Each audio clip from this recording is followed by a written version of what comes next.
Kaixo, Joki. Kaixo, Eugeni. Zemur zaude. Ederki, oain ederki. Benetan, mila esko. Gustora, zera. Gustora, bai. Joki, donestuko zera, oiartzunera joan zinen zazpi urtekin bizitzera, eta hobei kanpoan bizitzera. Bai, oso ondo enteratua zaude. Non bizitzera. Ni bizi naiz orain bertan Berlinen, Alemanian, bai. Zergatik Berlin. Nola? Bai, zergatik. Zergaitik Berlinen, Alemanian bizi naiz, orain dela 25 urte. Eta zergaitik hori, nire emazte, oia, esango dut, eta nire umeak, denbora bat hemen bizi ondoren, erabaki genuen, nire emaztea gehiago, Alemaniakoa delako, aldatzea, eta orain dela 25 urte, ara joan ginen denok. Eta angel ditu gara, danok, horregatik, famili kontuen, hoxe da. Bizitzak egaban zaitu Alemania. Bizitzak ez, nero nik nahi nuelako, honetan, bai. Baina ilustratzailea eta idazlea zara oiartzungo agurtzago ikastolan eta renteriako hogeita ikastolan eman zenituen ikasle ugartzak. Bai, hola umetan eta gaztetan oiartzunen eta errantie. Eta gero, gaina urte batzutan, errenteriako ikastolan baita ere irakasle izan nintzen. Bai. Eta urte batzuk egin ondoren, han irakasle nintzen bitartean, nire lehenengo lanak ilustratzaile moduran orduan egiten ditu. Eta behingo zerabaki nun, erabat ilustrazioara dedikatuko nintzala. Eta pausu berarekin, golpe berarekin, lana utzi, ilustrazioa dedikatu eta gainera Alemaniara bizitzera joan. Hori dana batean egin.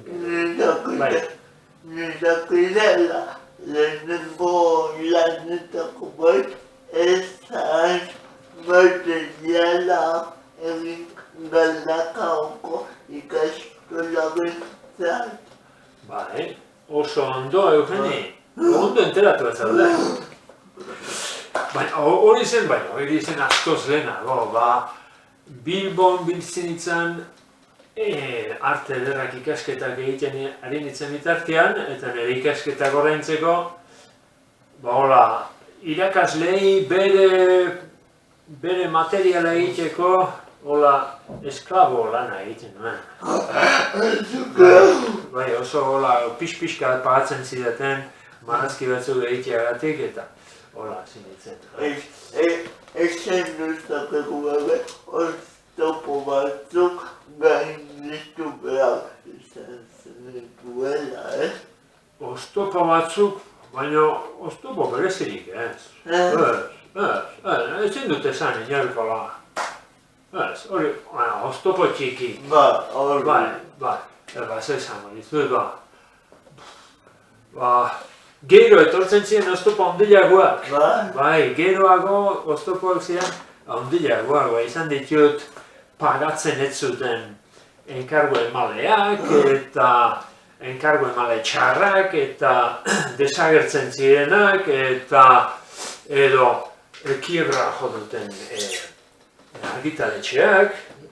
Bai, horako gauzak izan ditut, baina geroago. Horiek bai zirela. Horako histori batzuk ziren, adibidez, zen argitaletxe bat eskatu zidana liburu bat egiteko. Liburu egin genuen, bukatu, dena prestatu, lan guzi-guzikin eta argitaletxea desagertu egin zen. Eta kitxo, han gelditu zen liburua bukatua, pagatu gabe, eta baino argitaratu zen. Liburu josi daiteke, baina jakin liburu horrenatik autorei ez zitzaiela xuxu bat, hori izaten da gure tema. Bai, ez digutela pagatzen. Bueno, batzuek, bai, hola. Beti esan hori dugu ilustrazioak txikien liburuentzako direla, honek daukat entzunda eta okero banago zuzenuia zumesedez, baina ilustrazioak eduen liburuentzako lujo bat da, Bueno, nik ez hori izan dut, horretaz argitaletxek hobeto hitzen dute, baina nik dakidanez, argitaletxek ez dute diru asko irabazten. Helduentzako liburu ilustratuak, liburu maestro marrazki handiekin egiten dituztenean, eta horren izaten da prestigioko objeto bat egiten dutela, elegantea. Egiten dute tarteka egiten dute, baina ez maiz, batzutan. Baina badago, heldu batzuek, badago publiko txiki bat, liburu bilatzen duena, eta bai hori bilatuko duzu, horako liburu eder batzuk, ilustrazio eder batzuekin eta edizio eder bat, bai,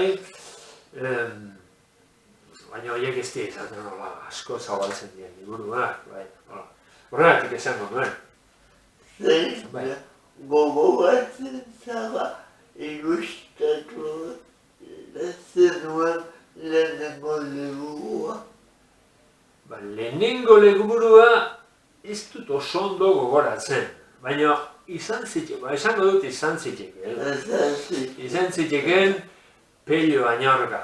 Idazleak idatzitako, eta liburuak izan zuen Tio Xentimo. Bai, Erein argitaletxeak atera zuen. Nik uste dut, ez bazen lehenengoa izan zen agian bigarrena, baina horietako bat. Lehenengo taldekoa. Hoxe. Nola da, liburu bat irakurri eta horretagoena ilustrazio baten plasmatu. Nola da prozesu hori? Hori segurazko ilustratzaile bakotxak bere. Bere teoria. Zera izango du. Baina, nola izango dizut. Gaina, gero, autore ezberdinek daukate gauza daukate espero dituzte gauza ezberdinak. Batek espero du, justu, berak buruan daukana egingo diola ilustratzaileak, beste batzuk libre uzten dizute. Zuk egin nahi duzuna. Orduan libre uzten badizute, nik bilatzen ditut, testutan bilatzen ditut estetikoki plastizidade handiena daukaten estenak. Orduan batzutan gertatzen da, autorearentzat, testu hortan, oso garrantzitsua dela parte bat, baina ilustratzailearentzat ez dauka estetikarik horrek. Plastizidaderik ez dauka, eta marrazteko gauza itxusia, aspergarri bat izango da, naizta egilearentzat leku hori, adibidez, konversazio bat, edo personalitako bati burutik pasatzailean zerbait, baino oso abstraktoa dana. Eta hori ilustratzaileari ez zaila interesatzen niri behintzat. Nik bilatzen ditut plastizidadeak egin arauzkaten estenak eta hori ilustratu. Bai. Liburu bat da ilustratzea eta komiki bat egitea berdina da. Lotuta daude, noski. Noski komikian testuak tendentzia da, joera da, gaur egun komikietan joera izango da, itxura ematen diodanez, testua gerota gutxiago izatea. Lehen egiten ziren, komikiok testu askorekin, oinera izango dira, baina nik uste tendentzia hori dela. Eta marrazki asko, noski, eta hizkuntza ere, da pixka bat, esan daiteke agian, zinearekin lotua. Bai, zineako planoak imaginatzen ditugun bezala, gutxi gora bera, horrela. Egiten ditugu komikiko binetak. Hola, nolaz bait, motx esateko. Eta liburu ilustrazio izango litzake, libreago. Biltzen du testu handi bat, gertatu diren gauzetatik, biltzen ditugu libreago, danak irudi batean, esango genuen. Hoi izango litzake ezberdintasuna, esango nukenik. Bai.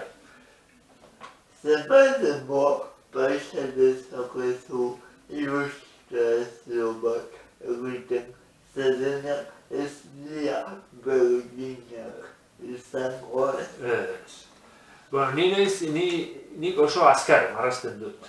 Ni nahi, bai, beste ilustratze bat politiago marrazten dut eta nik oso azkar.